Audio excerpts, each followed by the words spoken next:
Assalamualaikum dan selamat sejahtera semua. Hari ini cikgu akan mengajar tentang modul 3, sistem bekalan arus terus, iaitu atau kita panggil AT, dan subtopik yang cikgu akan ajar hari ini ialah bahan separuh mengalir.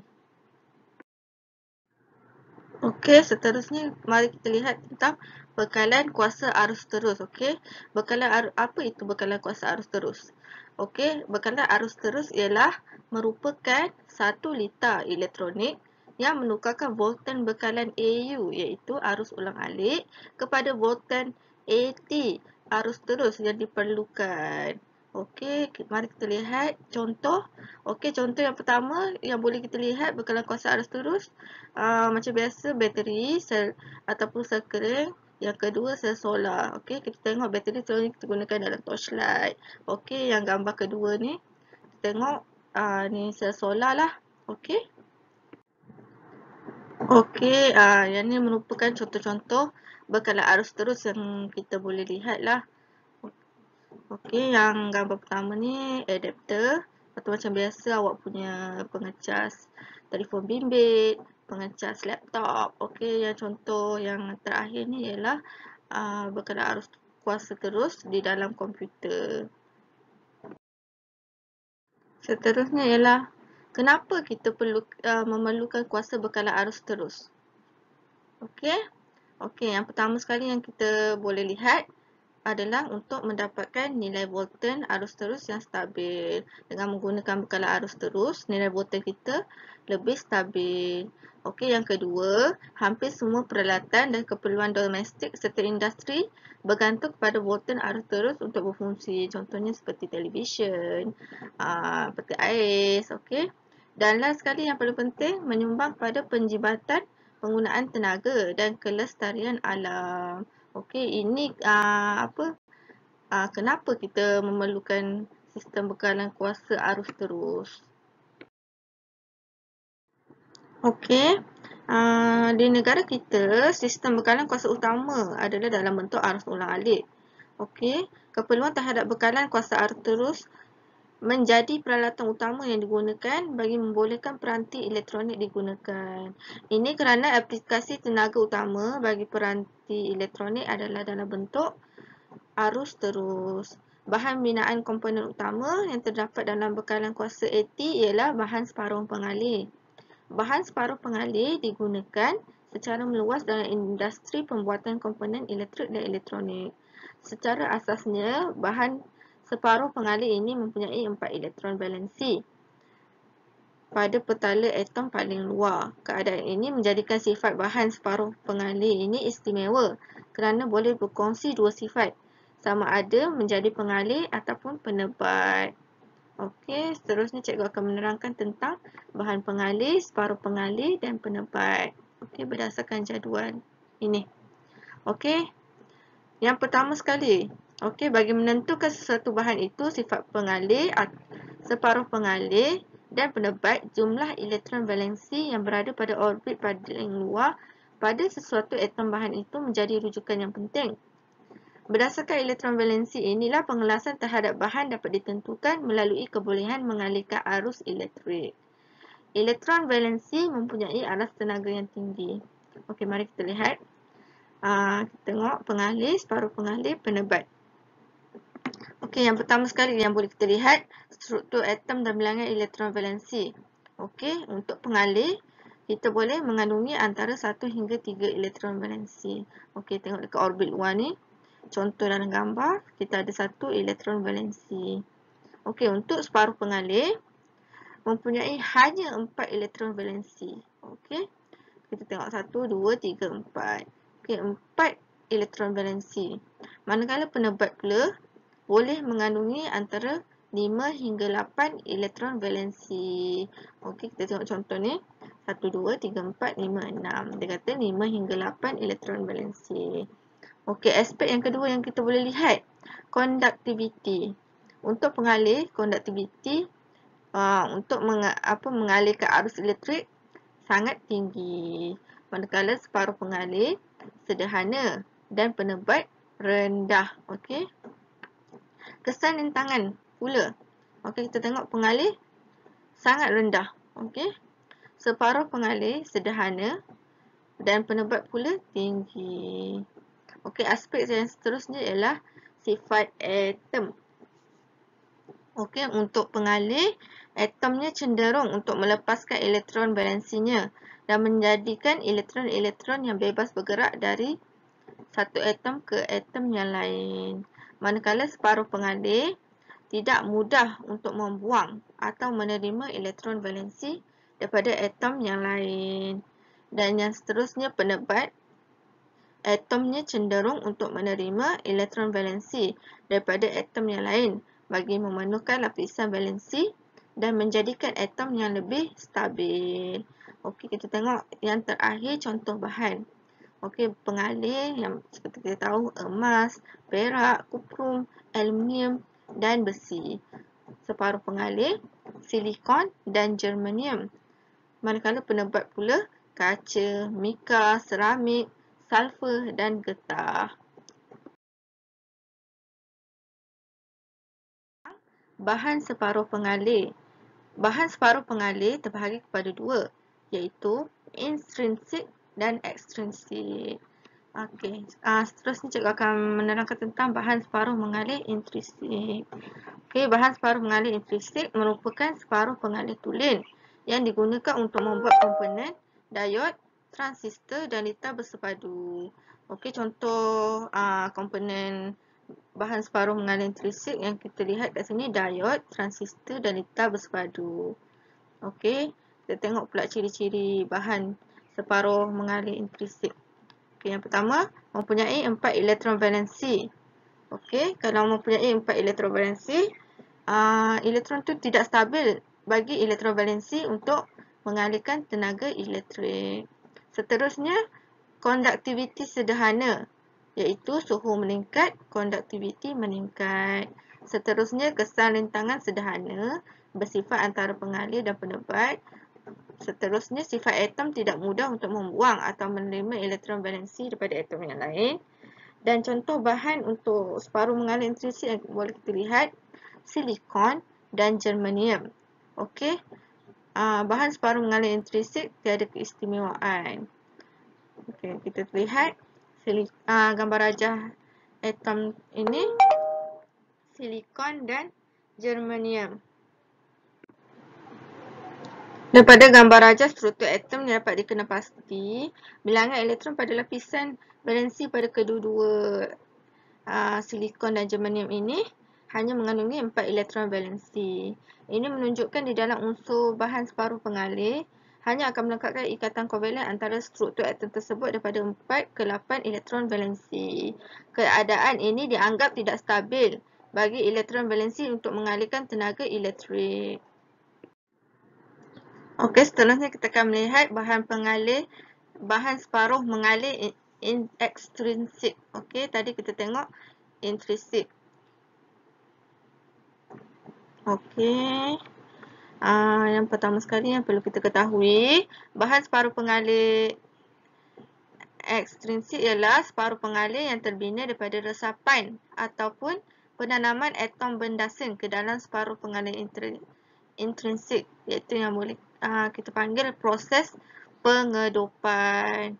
Okey, bendasing pentavalen iaitu yang mempunyai 5 elektron valensi dan trivalen yang mempunyai 3 elektron valensi didop ke dalam separuh pengalih intrinsik. Okey, separuh pengalih intrinsik yang mempunyai 4 elektron valensi iaitu yang kita dah belajar tadi, silikon dan germanium.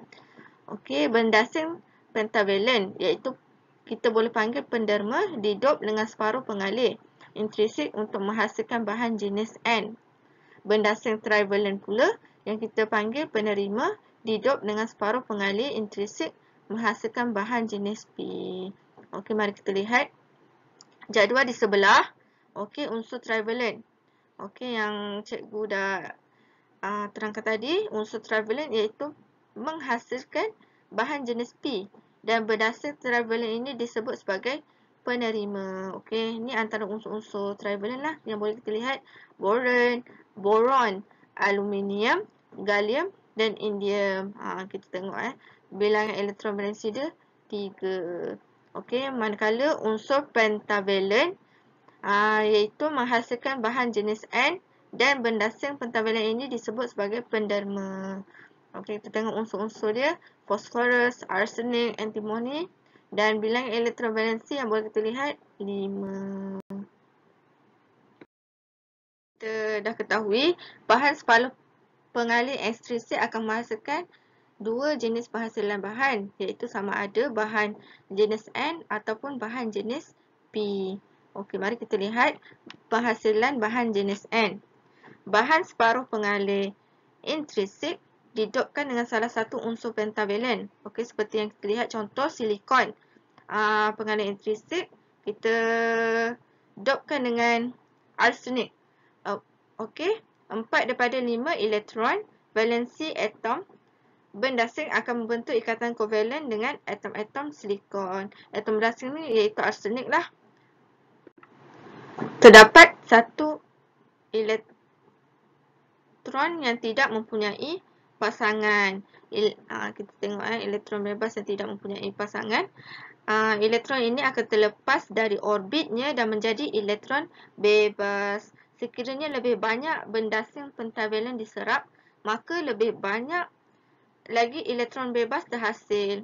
Ini menjadikan pembawa arus terbanyak ialah elektron bebas. Lubang yang terhasil ketika penjanaan pasangan elektron lubang menjadikan pembawa arus tersedikit ialah lubang. Okey, oleh itu yang demikian bahan ini dinamakan bahan jenis N. Okey, bahan jenis N, kita tengok pembawa arus terbanyak ialah elektron, manakala pembawa arus tersedikit ialah lubang.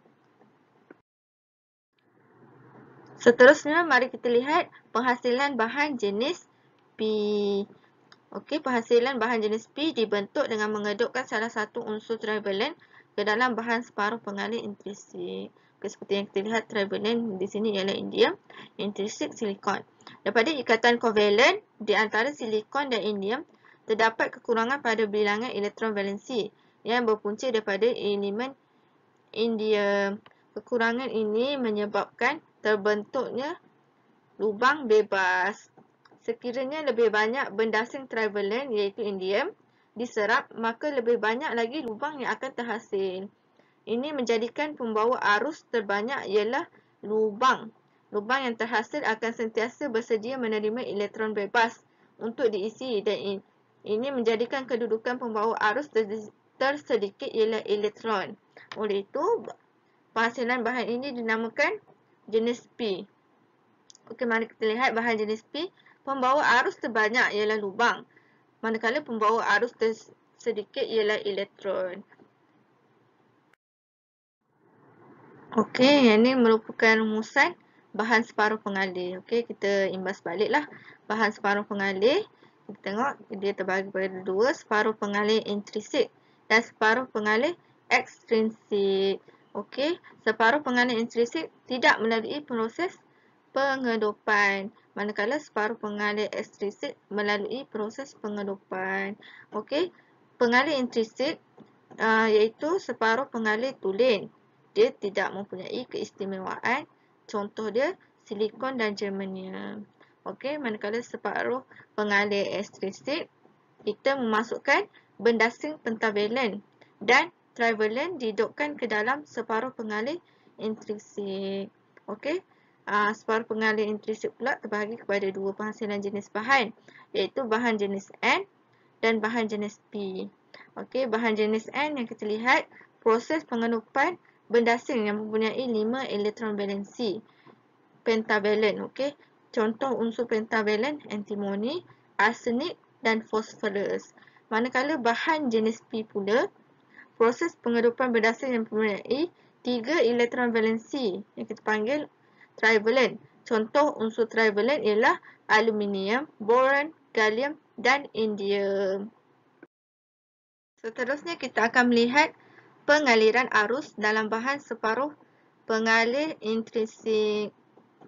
Okey, seperti yang kita lihat, apabila punca Volton disambungkan kepada bahan separuh pengalih intrinsik, elektron bebas akan bergerak ke arah kutub positif. Okey, elektron bebas dia akan bergerak ke arah kutub positif. Punca Volten dan lubang akan ke arah punca kutub negatif punca Volten. Elektron bebas yang terlepas daripada ikatan kovalen bergerak melalui separuh pengalih dengan melompat dari satu lubang ke satu lubang yang lain dan seterusnya bergerak menuju ke arah kutub positif. Pada masa yang sama, keadaan ini menjadikan kelihatan seolah-olah lubang juga telah bergerak ke bahagian kutub negatif. Okey, yang kita lihat, okey, lubang ke arah kutub negatif, manakala elektron bebas ke arah kutub positif.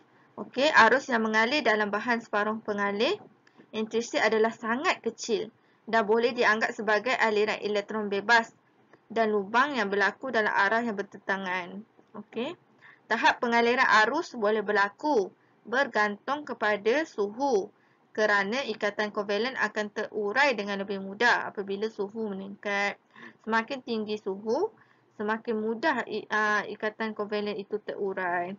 Okey, selain itu akan menghasilkan lebih banyak elektron bebas dan lubang serta mengurangkan daya tahan bahan separuh pengalih intrinsik tersebut. Okey, kita lihat pula pengaliran arus dalam bahan jenis N. Pengaliran arus dalam bahan jenis N boleh berlaku dalam dua keadaan serentak, iaitu pergerakan elektron bebas dalam jalur pengaliran pembawa arus terbanyak ataupun pergerakan lubang dalam jalur valensi pembawa arus terdekat. Dua keadaan ni perlu berlaku secara serentak untuk pengaliran arus dalam bahan jenis N.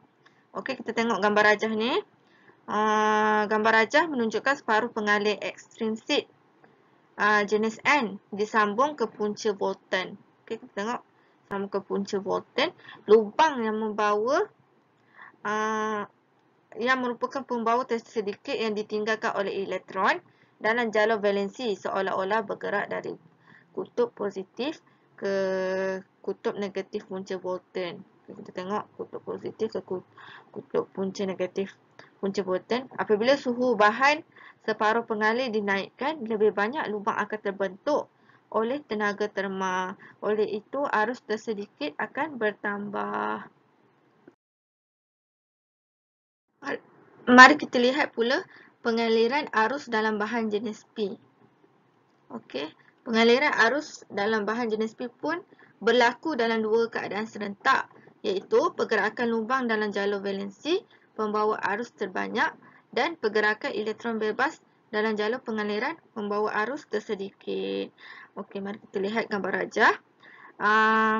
Pengaliran arus dalam bahan jenis P yang disebabkan lubang. Okey, lubang akan tertolak oleh kutub positif punca Volten dan bergerak ke arah kutub negatif punca Volten. Okey, seperti yang kita lihat dalam gambar. Okey, yang lubang ni dia bergerak ke arah punca negatif. Okey, elektron bebas pula akan pergi ke kutub positif. Okey, ini akan menjadikan pergerakan lubang ini merupakan pembawa arus terbanyak, manakala pergerakan elektron dia membawa arus tersedikit. Mari kita lihat perbandingan pergerakan elektron dan lubang dalam bahan jenis N dan jenis P. Okey, arus dan bahan jenis N adalah lebih besar berbanding arus dalam bahan jenis P kerana pergerakan elektron dalam jalur pengaliran adalah lebih mudah berbanding dengan pergerakan lubang dalam jalur valensi. Okey, kita tengok jadual ni. Oleh sebab lubang ialah pembawa terbanyak dalam bahan jenis P, maka arus yang melibatkan lubang ialah arus terbanyak. Arus yang disebabkan oleh elektron dikenali sebagai arus tersedikit kerana elektron ialah pembawa tersedikit. Mari kita tengok jadual ni. Pergerakan elektron bebas bahan jenis N. Kita tengok. Lebihan elektron bebas daripada setiap atom berdasar seperti arsenik bergerak secara bebas melalui jalur pengaliran yang menyebabkan pengaliran arus. Ini arah pergerakan elektron bebas di jalur pengaliran. Okay, manakala bahan jenis P pula, kita tengok. Elektron silikon terlepas daripada ikatan kovalen apabila mendapat tenaga dan bergerak di jalur pengaliran serta meninggalkan lubang jalur valensi untuk mengisi lubang yang dihasilkan oleh setiap atom berdasing seperti boron. Okey, elektron bebas kat luar ni yang berada di jalur pengaliran akan mengisi semula lubang-lubang. Setelah elektron bebas silikon melompat keluar. Dia lompat keluar, dia masuk lubang. Okey, elektron silikon ni dia lompat keluar, dia masuk lubang dekat boron. Okey. Ni arah pergerakan elektron bebas di jalur pengaliran dah. Ni untuk bahan jenis P. Okey, ini merupakan perbandingan pergerakan elektron dan lubang dalam bahan jenis N dan jenis P.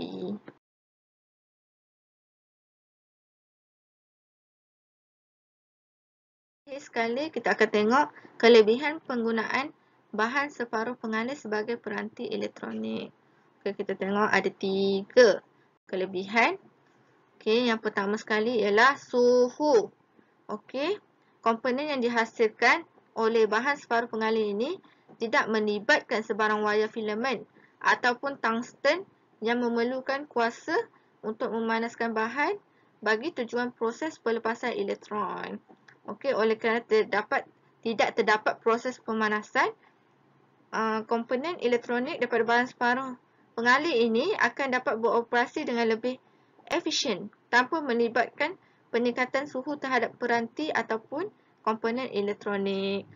Keadaan ini dapat mengelakkan daripada masalah kemerosotan jumlah tenaga dalam litar dan komponen elektronik. Okey, ini kelebihan yang pertama lah, iaitu suhu. Okey, kelebihan yang kedua, volten operasi rendah. Komponen elektronik separuh pengalih menggunakan volten operasi yang sangat rendah. Okey, kebolehan operasi dalam volten rendah ini mengurangkan penggunaan tenaga elektrik dan dapat mengurangkan saiz komponen. Okey, seperti yang kita lihat, saiz komponen elektronik semua kecil-kecil. Okey. Jika komponen elektronik separuh pengalih ini dipadatkan, maka secara tidak langsung saiz litar juga dapat dikurangkan. Ini membantu menghasilkan peranti atau komponen elektronik yang lebih kecil. Macam yang kita tengoklah, chip-chip semua, chip-chip elektronik semua kecil-kecil. Okey, ini merupakan kelebihan yang kedua, volten operasi rendah, dan yang terakhir sekali ialah kos. Okey, kelebihan lain bagi penggunaan komponen separuh pengalih ialah tidak melibatkan sebarang bunyi. Okey, dia tak melibatkan juga sebarang bunyi. Okey, kos penghasilan juga lebih murah berbanding jika kita menggunakan tiub vacuum atau bahan-bahan lain. Ini merupakan kelebihan penggunaan bahan separuh pengalih sebagai peranti elektronik. Untuk subtopik bahan separuh pengalih. Okey, cikgu harap awak fahamlah apa yang cikgu ajar. Okey, kita ada 4 subtopik yang cikgu ajar tadi, iaitu bahan pengalih, separuh pengalih dan penebat. Okey, subtopik kedua yang cikgu ajar bahan separuh pengalih, intrinsik dan ekstrinsik. Okey. Seterusnya yang kita lihat bahan penghasilan arus dalam separuh pengalih intrinsik yang terbahagi kepada 2. Okey, sama ada penghasilan bahan jenis N ataupun jenis P. Dan akhir sekali ialah kelebihan penggunaan bahan separuh pengalih sebagai peranti elektronik.